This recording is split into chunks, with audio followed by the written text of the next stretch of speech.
ओम शांति। आज की मुरली में शिव बाबा जो खजानों का मालिक है, खजानों का दाता है, वो अपने मास्टर बच्चों को देख रहा है जो खुद भी अभी खजानों के मालिक बन गए। बाबा ने अविनाशी खजाने जिनका हमें पता भी नहीं था, और जो खजाने न होने के कारण हमारे जीवन में हमेशा कमी और इच्छाएं बनी रहती थी, और बाबा ने आकर के वो सारे खजानों से बच्चों को भरपूर कर दिया। चाहे वो ज्ञान का खजाना है, शक्तियों का खजाना है, गुणों का खजाना, श्रेष्ठ समय का, श्रेष्ठ संकल्प का, परमात्म दुआओं का खजाना बच्चों को दिया।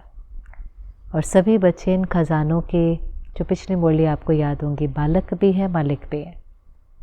मिले तो बाबा से हैं, लेकिन बाबा चाहता है कि अब इन खजानों के हम मालिक बने। जिस खजाने की जिस समय आवश्यकता हो उसको यूज़ करना चाहें, उसको ऑर्डर करें तो वो खजाना हाजिर हो जाए। तो ऐसे खजानों से संपन्न बच्चे, और इस समय दुख धाम में, दुख की दुनिया में ये खजाने, ये ट्रेजर्स बड़े से बड़ा खजाना है। धन भी बहुत आवश्यक है, स्थूल धन, लेकिन वो एक बारी कम भी हो, पर ये खजाने अगर हैं तो हम सदा खुश रह सकते हैं। और बाबा ने तो एक बारी मुरली में कहा था, जिनके पास ये खजाने हैं ज्ञान, गुण और शक्तियों के, उनको स्थूल धन की भी कभी कमी हो ही नहीं सकती, क्योंकि जिनके पास ये खजाने हैं उनके कर्म भी वैसे ही श्रेष्ठ होंगे, और कर्म के आधार से भाग्य भी श्रेष्ठ बनता चला जाएगा। तो इसलिए बाबा कहते, अपने को पहचानते हो, हर्षित रहते हो कि कितने खजानों से हम संपन्न आत्माएं। और सबसे श्रेष्ठ खजाना, इन सब के अंदर से सबसे श्रेष्ठ खजाना है समय का खजाना। ये जो समय अभी चल रहा है, पुरुषोत्तम संगम युग, उत्तम से उत्तम पुरुष बनने का युग, जिसमें स्वयं ड्रामा अनुसार भी परमात्मा का पाठ भी नोंदा हुआ है नीचे आने का। जो बाबा कहता है, लिखा तो हुआ है ना, जब जब धर्म की अति ग्लानि होती है मैं आता हूँ, आ करके सत्य धर्म की स्थापना करता हूँ। तो ये वो समय है जिस समय भगवान, जिसको हम आधा कल्प से याद कर रहे थे, वो आता है। अब कैसे आता है, कैसे पढ़ाता है, सब कुछ हमें समझाता है। तो परमात्मा ऑलमाइटी अथॉरिटी, सर्वशक्तिवान मेरा हो गया, और इस समय उससे हमें सर्व प्राप्तियाँ, परमात्मा मिलन भी हुआ, सर्व संबंध भी जुड़े, सर्व प्राप्तियाँ भी मिली, निस्वार्थ प्यार भी मिला। लिस्ट बनाते जाओ तो इतना मिला। इसीलिए तो जो गीत है वो पहले गीत था चाहिए चाहिए, और अब गीत हो गया पाना था सो पा लिया। और सिर्फ इतना ही नहीं, आप देखिए हम हैं तो सच में कितने कितने भाग्यशाली। आज भी बाबा याद दिला रहा है, हम जब आते हैं बाबा के पास तो कई बार सोचते हैं क्या चाहिए, चलो थोड़ी मन की शांति मिल जाए, सत्य मिल जाए। लेकिन बाबा तो हमें कांटे से फूल, कौड़ी से हीरे, तमो प्रधान से सतो प्रधान, मनुष्य से देवता बना देता है। ऐसा लक्ष्य जो हमारा था ही नहीं। पहले तो बाबा हमें समझाता है आपका इतना श्रेष्ठ लक्ष्य होना चाहिए। लक्ष्य दाता आकर के हमें लक्ष्य देता है, फिर उस लक्ष्य को प्राप्त करने के लिए क्या लक्षण होने चाहिए वो समझाता है, और फिर पूरा कल्प साथ रहकर, कंबाइंड रहकर हमारे पर मेहनत करता है कि हम अपने उस लक्ष्य को प्राप्त कर सके। बाबा छोड़ता नहीं है, हम कई बार छोड़ देते हैं, हम किनारा कर लेते हैं, पर बाबा साथ साथ हर रोज़ बाप बनकर पालना करना, टीचर बनकर के पढ़ाई पढ़ाना, सद्गुरु बनकर के वरदानों से हमारी झोली भरना, कि मेरे बच्चे सत्युगी बच्चे बन जाएं, देवता बन जाएं, सर्व गुणों से संपन्न बन जाएं। तो कितना श्रेष्ठ भाग्य है, कितना हम श्रेष्ठ बनते हैं। तो ये इस समय को वरदान है। इस समय पर जितना पुरुषार्थ करते हैं उतनी प्रारब्ध मिलती है। देखो 21 जन्म बाबा जो कहता है, उसमें सत्युग और त्रेता के अंदर कर्म अकर्म हो जाता है। ये तो देह भान में आने के बाद कोई कर्म विकर्म और कोई कर्म सत्कर्म बनता है द्वापर से।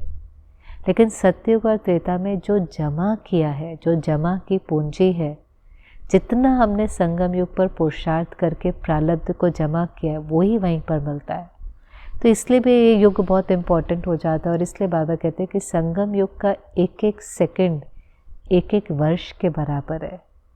एक एक सेकंड में पदम गुना कमाई भी है, और एक एक सेकंड अगर आपने साधारण रीति से बिताया, आपने उसको श्रेष्ठ रीति से नहीं बिताया, तो बहुत उसके अंदर आपका नुकसान भी हो जाता है। तो अपने श्रेष्ठ भाग्य को देख करके, समझ करके बाबा ने कहा सदा हर्षित रहते हो। मैं कितना भाग्यशाली हूँ, कौन मुझे मिला है, कौन सा समय है, क्या करना है। जो आप देखिए अंत में भी जानकी दादी को अगर याद करो, इतनी आयु में भी 103, 104 पर दादी जब मंच पर आते थे, शरीर कई बार सहयोग नहीं भी देता, कभी थोड़ा थोड़ा ऊपर नीचे भी, पर दादी की ये 3 शब्द किसी को नहीं भूलते। जो दादी आते ही 3 बारी ओम शांति कहती थी और फिर समझाती थी ओम शांति माना क्या, मैं कौन, मेरा कौन और मुझे क्या करना है। यही तो भाग्य है जो हमें इस समय समझ में आया, मैं कौन, मेरा कौन, और जब मुझे मेरा मिल गया है तो मुझे क्या करना है, मुझे कैसे अपने समय को, अपने संकल्प को, अपने हर खजाने को जमा भी करना है और सफल भी करना है। तो बाबा ने कहा वो हाथ उठाए जो सदा हर्षित रहता है, सदा उसको अपने भाग्य का नशा रहता है, निश्चय रहता है। और अंडरलाइन बाबा ने कहा सदा शब्द को करो, सदा हर्षित, क्योंकि अंदर के खजानों से भरपूर है ना। अभी बाहर तो कुछ ना कुछ हलचल आती रहेंगी, दुख की दुनिया है, 63 जन्मों का हिसाब किताब है, कभी हमारे पुराने संस्कार, कभी दूसरों के पुराने संस्कार, कभी परिस्थिति, कभी व्यक्ति, कभी प्रकृति, कुछ ना कुछ माया भिन्न भिन्न रूपों से आती है। लेकिन अगर हम हर्षित हैं, खजानों से संपन्न हैं, अचल अडोल एक रस है, बहुत भाग्यशाली है। यही तो भाग्य है। और इसलिए बाबा कई बार कहता है सतयुग में तो आपको पता भी नहीं चलेगा। ये जो डबल लाइट की स्थिति है, बेफिक्र बादशाह की स्थिति है, ये अभी पता चलेगी जब दुख भी है और सुख भी है। लेकिन सतयुग में तो है ही सुख की दुनिया, अतीन्द्रिय सुख है, कोई विघ्न नहीं, कोई परिस्थिति नहीं, कोई हलचल नहीं। तो खजाने हैं, लेकिन उस खजानों का इतना आभास भी नहीं होगा, नेचुरली सबके पास है। अलग अलग पद होते हुए भी बाबा कहते सब संपन्न और संपूर्ण है, संपूर्ण पवित्र है। इसलिए यहाँ हर्षित रहना है, यहाँ सदा डबल लाइट, हल्का, खुश, बेफिक्र बादशाह रहना है, क्योंकि समय की रफ्तार बहुत फास्ट जा रही है। इन मूल्यों में बाबा ने लगातार, बच्चे समय फास्ट जा रहा है, समय की रफ्तार बहुत फास्ट है। आप बच्चे जो मास्टर सर्वशक्तिवान हो, आपकी रफ्तार भी तेज है। आप चलने वाले नहीं, उड़ने वाले हो, आप तैयार हो। बाबा चाहता है बच्चे पुरुषार्थ नहीं, तीव्र पुरुषार्थ करें। हर सब्जेक्ट में पास नहीं, पास विद ऑनर बने। और अलग अलग मूल्यों में बाबा तीव्र पुरुषार्थी की क्या निशानी है वो सुनाता है। एक तो मुझे लगता है कि हमें अलग से लिखना भी चाहिए सारा का सारा। जैसे एक मूल्य में बाबा ने कहा था तीव्र पुरुषार्थी माना जो एक बार गलती करे वो दोबारा रिपीट नहीं हो। फिर पिछली मुरली में बाबा ने कहा था तीव्र पुरुषार्थी माना देवता, लेवता नहीं, वो बदले तो मैं बदलूं, वो परिवर्तन हो तो मैं परिवर्तन हो, नहीं, मुझे करना है, मुझे बदलना है। फिर एक में बाबा ने कहा था तीव्र पुरुषार्थी अर्थात जो सब खजानों से संपन्न है। आज की मुरली में ये 3 बातें तो हैं ही, लेकिन आज के मुरली में बाबा ने कहा तीव्र पुरुषार्थी की जो निशानी है, पहला नष्टो मोहा, दूसरा एवर रेडी। जो तीव्र पुरुषार्थी है उसकी निशानी है पहला नष्टो मोहा, दूसरा एवर रेडी। अब नष्टो मोहा तो हमने सुना ही है, अंतिम पेपर है। नष्टो मोहा माना वो 1 सेकंड का पेपर होगा और उस 1 सेकंड के पेपर में नष्टो मोहा स्मृति लपता, वरना उस समय सिर्फ बाप की स्मृति हो, कोई चीज़ अपनी तरफ आकर्षित न करे। आज की मुरली में बाबा ने कहा कि जो अपने देह भान और देह अभिमान से भी नष्टो मोहा हो जाए तो बाकी सब चीज़ों से नष्टो मोहा होना तो सहज है, क्योंकि ये सबसे पहले मिलता है ना। देह भान माना बॉडी कॉन्शियसनेस, देह अभिमान माना ईगो। तो पहले तो देह भान होता है जो हमें जन्म होते ही ये शरीर मिल जाता है, और फिर ईगो होता है शरीर मिलने के बाद शरीर के साथ जो सारे लेबल्स आते हैं, नाम का है, धर्म का है, भाषा का है, परिवार का है, ये सब मैं इंडियन हूँ, मैं अमेरिकन हूँ, मैं अमीर हूँ, मैं काला हूँ, मैं गोरा हूँ, मैं मेल हूँ, मैं फीमेल हूँ। तो देह भान भी है और देह अभिमान भी है, बॉडी कॉन्शियसनेस भी है और ईगो भी है, सुप्योरिटी कॉम्प्लेक्स। मैं जो भी मेरे लेबल्स हैं वो सर्वश्रेष्ठ हैं। और जिन चीज़ों को हम प्राप्त करते हैं, चाहे वो शरीर है या चाहे वो सारे के सारे ये लेबल्स हैं, सब टेम्पररी हैं, पर हम इनको अक्वायर करते हैं, इनको अपनी पहचान बना लेते हैं, इनको अपनी आइडेंटिटी बनाते हैं। यही हमारे स्वमान है, नहीं स्वमान, पर ये हमारी सेल्फ रिस्पेक्ट का आधार बन जाता है। और इसीलिए बहुत सारा जीवन भय में, इनसिक्योरिटी में गुजरता है। और बाबा कहते हैं अगर इन दो को हम छोड़ दें, हमें पता है ये मिला है, ये चोला भी मिला है, ये भी एक दिन छूटना है, इससे भी नष्टो मोहा हो जाए तो बाकी सबसे नष्टो मोहा होना तो बहुत सहज है। और बाबा ने नई नई बातें बताई कि जो नष्टो मोहा होगा, नष्टो मोहा नहीं है, उसकी निशानी है व्यर्थ। व्यर्थ है, व्यर्थ समय है, व्यर्थ कर्म है, व्यर्थ है। नष्टो मोहा के जीवन में व्यर्थ नहीं होगा, क्योंकि आप अगर देखें जब मोह होता है किसी भी चीज़ से, व्यक्ति से, वैभव से, तो हम उस बंधन में बंधते चले जाते हैं। हम निर्बंधन नहीं होते, लेकिन हम और बंधन में बंधते हैं। जिस भी चीज़ के अंदर मैं होगा, मेरापन होगा, अटैचमेंट होगी, पोजेसिवनेस होगी, हमसे विकर्म होते चले जाते हैं। और विकर्मों के कारण हम निर्बंधन होने की जगह और बंधन में फंसते हैं, तो हमारा समय तो सफल नहीं हुआ। जो निर्मोही होगा, अब निर्मोही है लेकिन कर्म तो करना है, तो वो भी शरीर का आधार लेकर, कर्मेंद्रियों का आधार लेकर कर्म करेगा, लेकिन कर्म करने के बाद डिटैच, अटैच नहीं, डिटैच, निर्मोही। यहाँ तक कि कर्मेंद्रियों से भी डिटैच, विदेही। कर्म के फल से भी डिटैच, उसको फल की भी इच्छा नहीं, कर्म किया न्यारा, पता है ये फल मिल रहा है, आज नहीं तो कल मिलना है, लेकिन कच्चा फल खाने की भी आश नहीं है।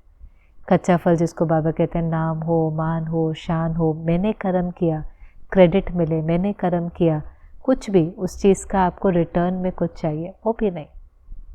किया न्यारे, सेवा करी न्यारे, निमित्त भाव से किया, कर्मेंद्रियों को भी निमित्त भाव से यूज़ किया। मेरा शरीर है, मैं शरीर तो नहीं हूँ। मेरे शरीर का आधार लिया, मेरी कर्मेंद्रियों का आधार लिया, जिम्मेवारी से कर्म किया, कर्म करके न्यारे होकर के फिर स्वीट साइलेंस में बाबा की याद में विदेही, अभी अभी देही, अभी अभी विदेही, अभी अभी साकारी, अभी अभी निराकारी, नष्टो मोहा।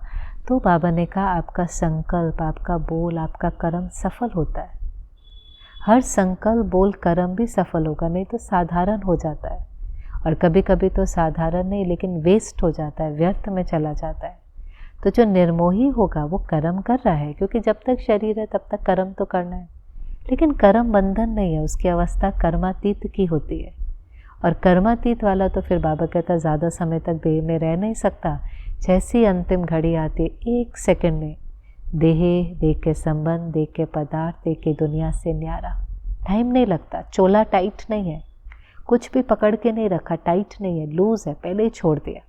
पहले ही जैसे जो चीज़ तैयार हो जाती है ना, खाने में भी जो चीज़ तैयार हो जाती है, किनारा छोड़ देती है, हमने किनारा छोड़ दिया। हम कर्म भी कर रहे हैं लेकिन किनारा छोड़ दिया, उपराम, बियॉन्ड है तो बहुत बहुत ऊंची स्थिति।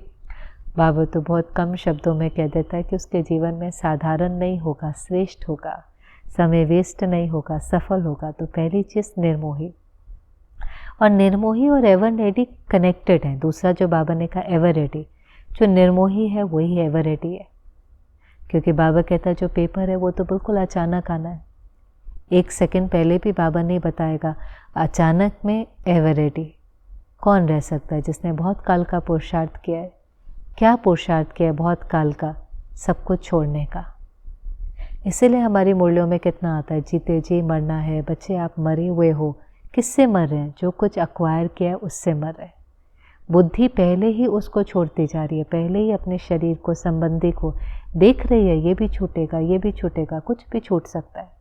उसको ऑलरेडी वैराग है, डिसइंटरेस्ट है।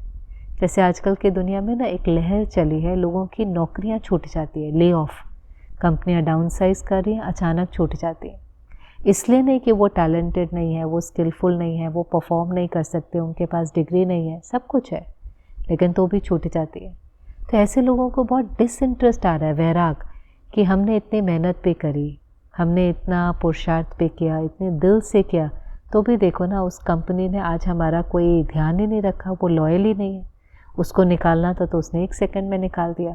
तो एक अंदर में जब ऐसा ठोकर मिलती है ना, ठोकर, तो बहुत डिसइंटरेस्ट आता है, वैराग आता है। तो बाबा ने कहा आप ठोकर खाओ उससे पहले ही आप समझ जाओ कि ये तो होना ही है। और कई बार तो बाबा कहते हैं जब प्रकृति की आपदाएं आएंगी तो 1 सेकंड में सब छूट जाएगा, सब कुछ, अपने भी छूट जाएंगे, घर भी, मकान भी, धन भी, संपत्ति भी, परिवार भी, हो सकता है अपना शरीर भी, 1 सेकंड भी नहीं लगेगा और सब छूट जाएगा। लेकिन उस समय स्मृति लगता, उस समय वो बाबा की याद हो, कोई चीज़ अपनी तरफ खींचे नहीं, एवर रेडी। बाबा ने कहा अपनी दादी जी को देखा था ना, अपने प्रकाशमणि दादी को, एवर रेडी थी, संकल्प में, बोल में, कर्म में, संबंध संपर्क में दादी थी, लेकिन दादी कर्मातीत थी। दादी से कोई प्रश्न भी पूछते थे ना, लास्ट के जो 1 मास पहले दादी से थोड़ा चिटचाट करते थे, उन प्रश्नों के जो उत्तर होते थे, एक शब्द में या एक लाइन में दादी ऐसा उत्तर देती थी कि समझ में आता था कि जैसे कोई सागर को कैसे सार में बोल दे, एक्यूरेट। कम शब्दों में गहरी बातें बोलना अपने आप में एक बहुत, उसके लिए बहुत विजडम चाहिए, उसके लिए बहुत ही, आप खुद सार में होंगे तो आप वो चीज़ सार में रख सकते हैं। और दादी से ऐसे गहरे गहरे प्रश्न पूछते थे, पर दादी सार में, एक शब्द में, एक लाइन में उसका उत्तर देती थी, समेट चुकी थी, अंदर समेट चुके थे। तो चाहे संकल्प था, बोल था, कर्म, संबंध संपर्क में भी कोई आया, प्यार भी अनुभव किया, लेकिन कोई उनको छूट जाएगा उसका कोई अंदर में डर नहीं, अटैचमेंट नहीं। दादी तो खुली सभा में पूछती थी कौन है जिसको दादी से प्यार है, वरना दादी कहती थी दादी का सबसे प्यार है, 20,000 की सभा है, सबसे प्यार है, वो हाथ उठाओ जिसकी दादी में मोह है, जिसको लगता है दादी का उसमें मोह है, या दादी का उसमें मोह है, या उसका दादी में मोह है। तो कोई हाथ नहीं उठाता था, मोह नहीं था, अटैचमेंट नहीं थी, लेकिन प्यार सबसे था। प्यार तो इतना था कि दादी मंच पर आकर के केवल हाथ ही हिलाती थी ना, ऐसे, जो पुराने उनको याद होगा, दादी ऐसे करती थी अपनी बाहों से, ऐसे जैसे सबको अपनी बाहों में समा रही है। और तभी सारे हॉल के अंदर इतनी प्यार की, निस्वार्थ प्यार की लहर फैल जाती थी, जैसे एक ममतामयी माँ ने अपने सब बच्चे को समा लिया हो, प्यार के अंदर समा लिया हो। तो इतना प्यार, बेहद का प्यार, सागर जितना प्यार, लेकिन निर्मोही, एवर रेडी। तो बाबा ने कहा आप भी ऐसे एवर रेडी हो। और हम कई बार कह देते हैं, लेकिन एवर रेडी का मतलब ये भी तो है कि अगर हम जाने के लिए तैयार हैं तो हमें खाली हाथ थोड़ी ना जाना है। हम जाने के लिए तैयार हैं तो अभी कहाँ जाएंगे, कर्मातीत बन करके घर जाना है, घर से नई दुनिया में आना है, और नई दुनिया में जो यहाँ प्राप्तियाँ की हैं उसकी प्रारब्ध मिलनी है।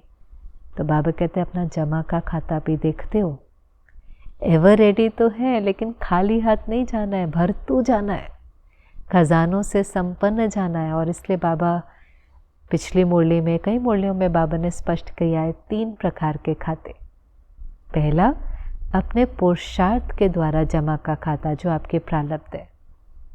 दूसरा, क्योंकि हम लोगों के साथ रहते हैं, परिवार के साथ रहते हैं, तो संतुष्ट रहना और सभी को संतुष्ट करना, वो भी सदा।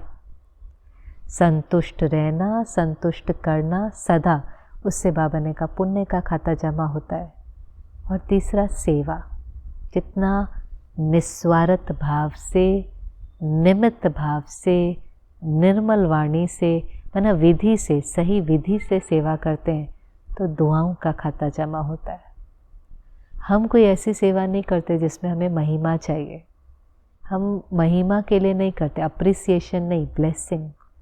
ब्लेसिंग तब मिलती है जब किसी के दिल से दुआ निकलती है, और वो तब निकलती है जब उसका जीवन परिवर्तन होता है।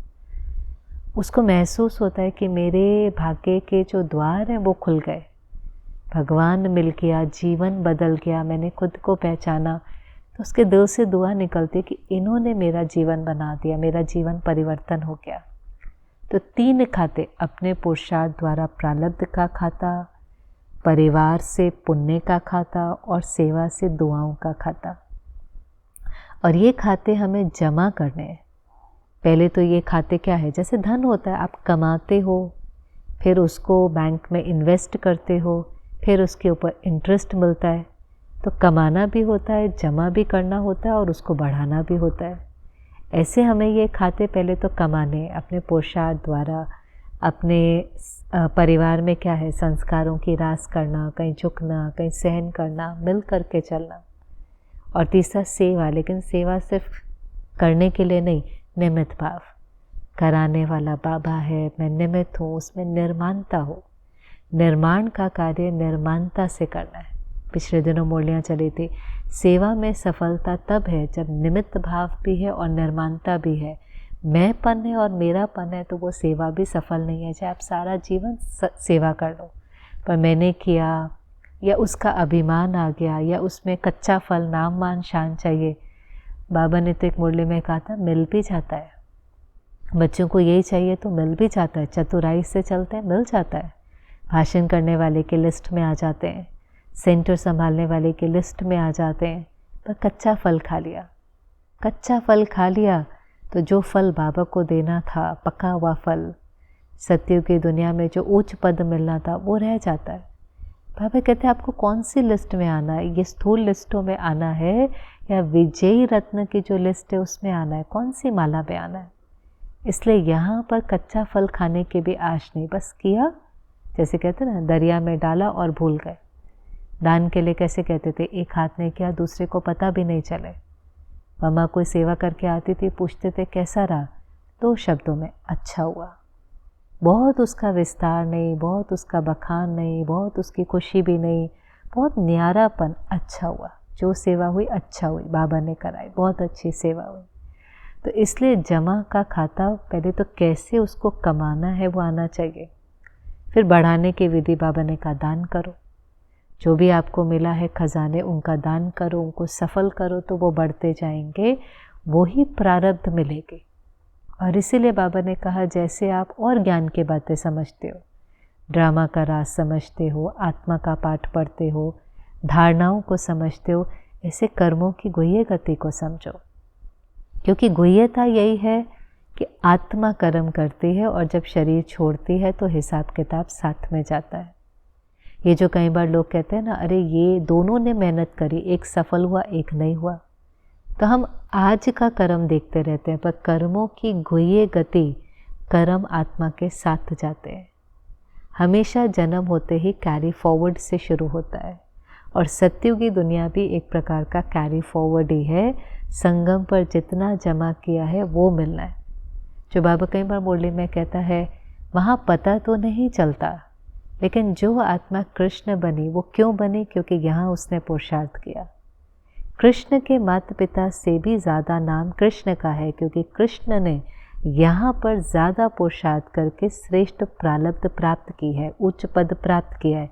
यहाँ के पुरुषार्थ से वो पद मिला है। तो कृष्ण के माता पिता ने कृष्ण से कम पुरुषार्थ किया तो बहुत होगा जो कृष्ण के माता पिता हैं, पर उससे कम किया होगा, इसलिए उनका नाम उनसे कम वाला है। कर्मों की गुह्य गति, यहाँ के कर्म से वहाँ का श्रेष्ठ भाग्य, यहाँ के कर्म। और यहाँ पर कई बार बाबा कहते बच्चे अलबेले हो जाते हैं। साधारण रीति संकल्प, साधारण रीति समय, साधारण रीति कर्म, भूल जाता है हम साधारण हैं ही नहीं, हम तो श्रेष्ठ हैं, विश्व कल्याणकारी हैं, आधार मूर्त उद्धार मूर्त है। हमारे हर कर्म का झाड़ पर प्रभाव पड़ता है, हमारे हर कर्म का हमारे भाग्य पर प्रभाव पड़ता है। और सिर्फ आज के भाग्य पर नहीं, लेकिन सारे कल्प में श्रेष्ठ से श्रेष्ठ भाग्य बनाने का समय अभी है। उसकी कलम बाबा ने अभी दी है, इसलिए बाबा कहते हैं अभी का 1 सेकंड 1 वर्ष के बराबर है।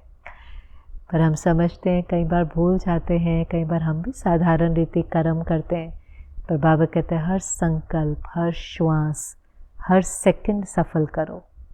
1 सेकंड पदम गुना, पदम पदम में बदलता जा रहा है। सुदामा के 2 मुट्ठी चावल महल में बदल गए।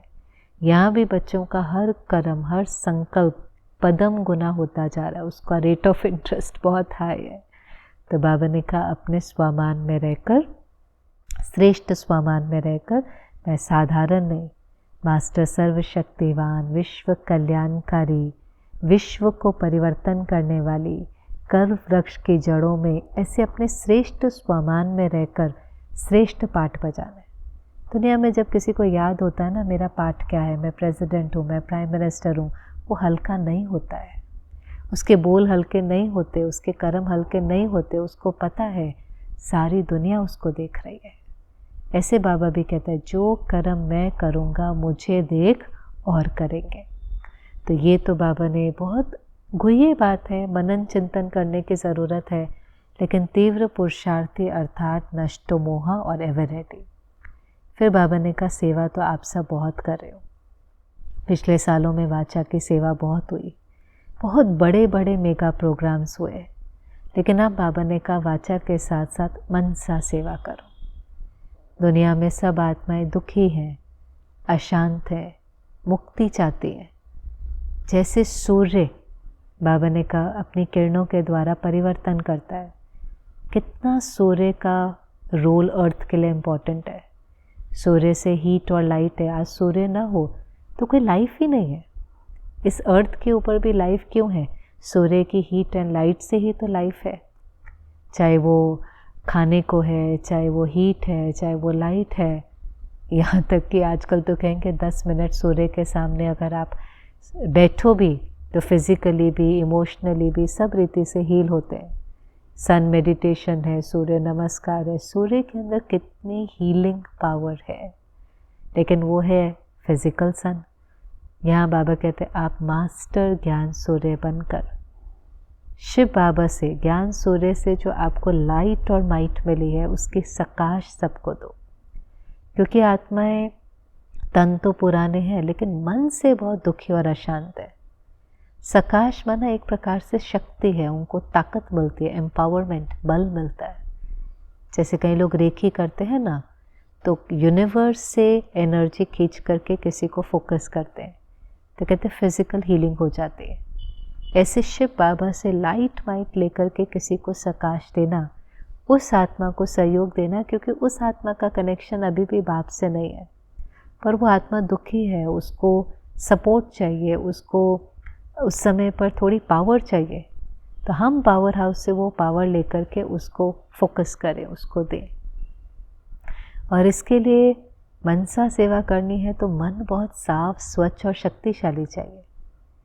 जो इंस्ट्रूमेंट से आपको काम करना है, आज आपको जिस चाकू से सब्जी काटनी है वो चाकू साफ भी चाहिए, शार्प भी चाहिए। ऐसे मन हमारा मैला होगा तो हम मनसा सेवा नहीं कर सकते। मन में व्यर्थ हैं, कमी है, कमज़ोरियाँ हैं, दूसरों की खामियां हैं, ऐसा मैला मन, कमज़ोर मन मनसा सेवा नहीं कर सकता। मन मना भव, जिसका मन बाप में लगा हुआ है, जो बाबा से शक्तियाँ खींच रहा है, वो ही फिर अपने परिवार को सकाश दे सकता है। और इसलिए दिन में थोड़ा समय इसका अभ्यास करना चाहिए। कभी कभी देखो हम नियम अनुसार तो करते ही हैं, जैसे 3rd संडे होता है, और आजकल दुनिया को बहुत सुनकर के भी विचित्र लगता है और खुशी भी होती है कि देखो ये एक ऐसी संस्था है जिसने समय फिक्स करके भी, दुनिया में कोई आपदा है, कहीं भूचाल है, कहीं फ्लड है, कोई भी है, लेकिन अपना परिवार है तो अपने परिवार के लिए योग करके उनको सकाश देते हैं, उनको लाइट माइट देते हैं। ऐसे ही बाबा ने कहा विश्व की हर आत्मा को हर रोज़ अभ्यास करो, बाबा से लेना है, औरों को देना है, अपना थोड़ी दे रहे हैं। जानकी दादी ने एक बार कहा था मैं कोई अपना थोड़ी ना देती हूँ जो खाली होंगी या थकूंगी। दादी को कहा था आप थकते नहीं हो, आपको बर्नआउट नहीं होता। दादी कहती अपना थोड़ी ना दे रही हूँ, अपना दूँ तो थकूँ और खाली हूँ, उससे लेकर के देना है तो थकने की क्या बात है। मैं भी भरती हूँ और भी भरते हैं। तो इसलिए, पर इसमें ये ज़रूर देखना है कि हम किसी व्यक्ति विशेष के लिए ना करें, वहाँ भी कई बार अटैचमेंट होती है। कभी कभी व्यक्ति विशेष के लिए करते भी हैं लेकिन अटैचमेंट नहीं हो। बाबा भी कभी कभी किसी बच्चे को सकाश देता था लेकिन सहयोग दे रहा है, बाबा की कोई उसमें अटैचमेंट नहीं होती थी। उस बच्चे ने जीवन भर बहुत पुरुषार्थ किया, बहुत सहयोग किया, बहुत योग दिया, तो उसके विघ्न के समय बाबा भी उसको सकाश के सहयोग देता था, पर कोई अटैचमेंट नहीं। कभी कभी हम विश्व के लिए मनसा सेवा ना कर सिर्फ एक ही के लिए करते हैं, तो अगर उसमें हमारी अटैचमेंट है तो एक्सपेक्टेशन होती है। मनसा सेवा बहुत निस्वार्थ होती है। मनसा सेवा में अगर स्वार्थ है, अपेक्षा है, आप करते जा रहे हैं बच्चे विशेष के लिए, किसी के लिए, और उसमें अटैचमेंट में एक्सपेक्टेशन है, स्वार्थ है कोई, तो फिर वो कभी कभी काम नहीं करते, क्योंकि निस्वार्थ सेवा से ही भाग्य बनता है, रिजल्ट निकलता है। तो ये चीज़ बाबा ने कहा, बच्चे सबको सकाश दो। जैसे सूर्य लाइट माइट देता है, आप भी ज्ञान सूर्य बनकर सबको सुख शांति की किरणें दो। और बाकी अगर कोई साइड सीन आता है, क्योंकि ये भी कर्मों की कोई ये गति है कि हमारे को ये भी तो पता है ना कि 63 जन्मों का बोझा है। तो साइड सीन में क्या होता है, आप कहीं जा रहे हैं, डेस्टिनेशन पर जब तक पहुंचते हैं तो रास्ते में कई बार बहुत सुंदर सीन भी आते हैं, कई बार ख़राब भी आते हैं। कई बार पहाड़ों से गुजर रहे हैं, नदियाँ, आप रुक भी जाते हैं देखने के लिए, बहुत सुंदर है। और कभी कभी तो बहुत ऐसा होगा कि जल्दी चलो, यहाँ बहुत बदबू है, यहाँ तो बिल्कुल अच्छा नहीं है ना, अलग अलग सीन है। ऐसे जीवन की यात्रा में कभी कभी तो मैजिक जैसे सीन भी होते हैं, मिरेकल भी होते हैं। आपको लगता है ऐसे कैसे हो गया, कमाल ही हो जाती है। और कभी कभी अचानक ऐसे भी विघ्न आते हैं कि आपने अपने मन चित्त में भी नहीं होगा कि ऐसा होगा, मन चित्त में भी नहीं होगा। कई बार सुबह तक सब कुछ ठीक होता है, दोपहर को कभी कभी ऐसी खबर आती है कि ब्रिंक ऑफ द मोमेंट में, एक सेकंड में सब ऊपर नीचे हो जाता है। मना जैसे कभी किसी का कोई बच्चा एक्सीडेंट में मर गया, किसी की नौकरी छूट गई, सुबह तक ठीक, शाम तक बिल्कुल सब बदल गया। पर बाबा कहते हैं ये सब साइट सीइंग है, ये सब विघ्न समस्याएं, इनको साक्षी होकर के देखो तो मनोरंजन अनुभव होगा। साक्षी हो जाओ, डिटैच होकर। पुरुषार्थ भी करना है लेकिन हलचल में नहीं आना। साक्षी दृष्टा माना जो साक्षी बन के सीट पर सेट है वो अपसेट नहीं होगा। डिटैच होकर देखो, हलचल में नहीं आओ, हर्षित रहो और अपने को पूछो अब क्या करना है। पुरुषार्थ जो है वो तो करना ही है, लेकिन घबराओ नहीं।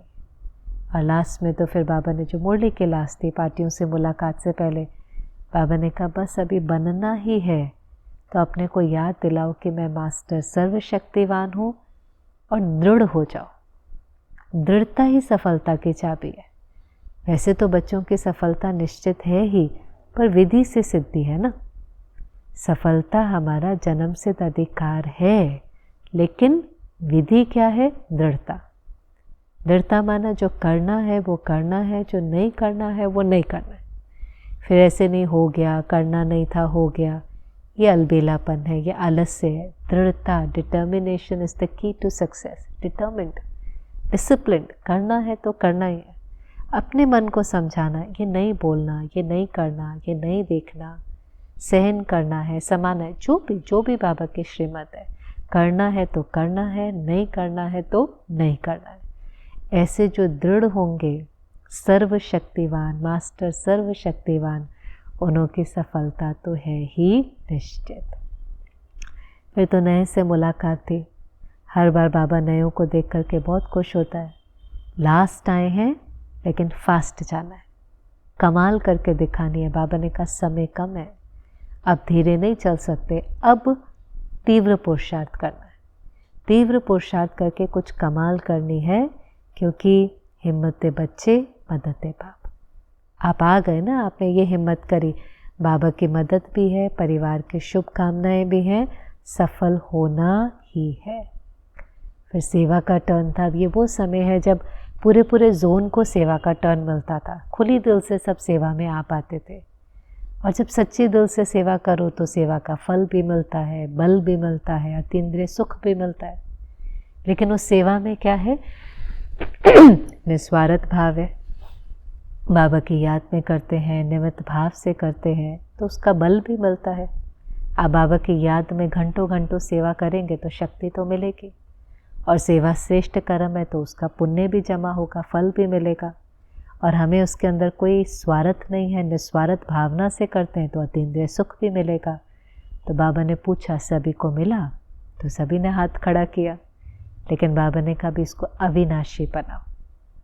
वो हाथ खड़ा करो जो सदा सेवा का बल, फल और अतीन्द्रिय सुख जो यहाँ अनुभव किया है सदा अनुभव करेंगे, सदा खुश, सदा तीन्द्रिय सुख के झूले में समाये हुए, कमज़ोर नहीं बलवान, निस्वार्थ, फल की इच्छा न रखने वाले, लेकिन बहुत फल मिल रहा है, प्रत्यक्ष फल मिल रहा है, इसका अनुभव करने वाले, वो हाथ खड़ा करो, दृढ़ हो जाओ। बार बार जो लहर चलती है ना मुरलियों में, दृढ़ता सफलता, दृढ़ता सफलता। बाबा शिक्षा देता है, पर उस शिक्षा को अपने जीवन में लाने के लिए दृढ़ता चाहिए, और उस दृढ़ता से ही आपको सफलता मिलेगी। तो दृढ़ता शब्द पर अंडरलाइन करो। वायदे हम करते हैं, प्रतिज्ञा हम करते हैं, अच्छा हम सोचते हैं, पर हम दृढ़ नहीं होते। और दृढ़ रहने के लिए बार बार रिवाइज करना होता है, उस वायदे को बार बार रिवाइज करना, अमृत वेले अपने को याद दिलाना, बाबा से शक्तियों का पानी डालना, शक्तियों की धूप डालना, उसको बार बार स्मृति में लेकर आना, उसको लिख देना, बार बार रिमाइंडर। तो वो चीज़ धीरे धीरे हमारे कर्म में आती है, संस्कार में आती है, तो ही हम उसका स्वरूप बनते हैं। जब स्वरूप बन जाते हैं, कहते हैं अच्छा अभी सफलता मिल गई, अब ये क्रोध मुक्त हैं, अब ये निरसंकल्प है। जिस भी चीज़ का हम पुरुषार्थ करें, उसकी सफलता हमें दिखाई देती है। और फिर एक और चीज़ जो बाबा ने कही, मेगा प्रोग्राम बहुत हो गए हैं, तो बाबा ने कहा भी कुछ नवीनता करो। प्रदर्शनी भी हो गई, मेले भी हो गए, कोर्स भी कराते हो, विंग के प्रोग्राम भी है, सब पुराना है। कुछ नवीनता करो, कुछ शॉर्ट एंड स्वीट करो, जिसमें कम खर्चा हो और प्राप्ति ज़्यादा। क्योंकि बाबा के सामने भोपाल का जोन है, महेंद्र भाई बैठे हैं जिन्होंने पहला म्यूज़ियम खोला।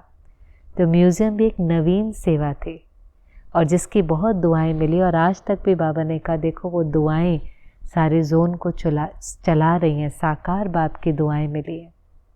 ऐसे कुछ नवीनता करो, सेवाओं में भी नवीनता करो, स्वीट हो, शॉर्ट हो, कम खर्चा हो, लेकिन प्राप्ति ज़्यादा हो।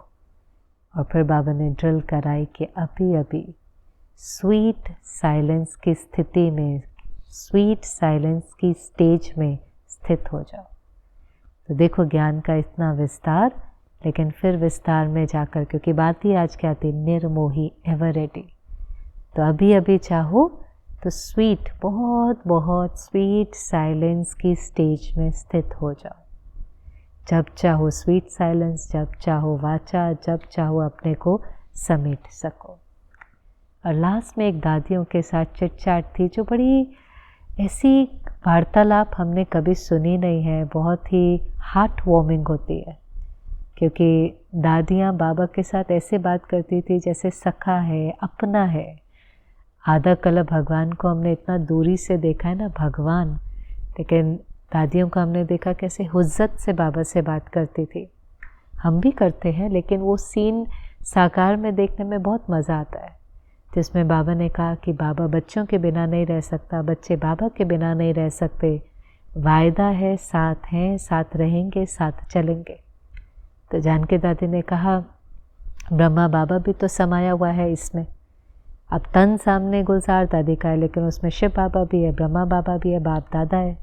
तो बाबा ने कहा ये आपकी अनुभूति बहुत अच्छी है, अभी साथ में है, लेकिन स्वर्ग में साथ में नहीं होंगे। स्वर्ग में ब्रह्मा बाप होगा, शिव बाप नहीं होगा। तो कहा आप बाबा देखने तो आएंगे। बाबा ने कहा पाठ ही नहीं है। तो फिर दादी ने कहा बाबा मन कैसे लगेगा अभी देखो हमें तो सूझे भी नहीं, पर दादी जी कैसे बाबा को हुज्जत से, बाबा आपका ऊपर मन कैसे लगेगा जब नीचे सारे बच्चे हैं? आप ही तो कहते हो बच्चों के बिना बाप को कुछ है ही नहीं, बाप तो आया ही बच्चों के लिए। तो बच्चे जब स्वर्ग में राज्य करेंगे, आपका मन ऊपर कैसे लगेगा? तो बाबा ने कहा ये भी ड्रामा में पार्ट है, जो ड्रामा में होगा देखते चलेंगे। तो बहुत ही sweet conversation, heart warming conversations थी। ये भी मुरलियों में जब आती हैं तो बड़ा सुन करके, पढ़ करके, देख करके भी अच्छा लगता है। तो ये बाबा की बड़ी शक्तिशाली मुरली थी, जिसमें विशेष बाबा ने जो 2 बातें कही, लिखना ये 2 बातें, भले आप वापस लिखना कमेंट में, हमें निर्मोही और एवरेटी बनना है, हमें अपने समय को सफल करना है। अचानक के समय में जाना तो है, लेकिन भरतू हाथ जाना है, जमा के खाते के साथ जाना है, और नई दुनिया में फिर राज्य करना है। ओम शांति।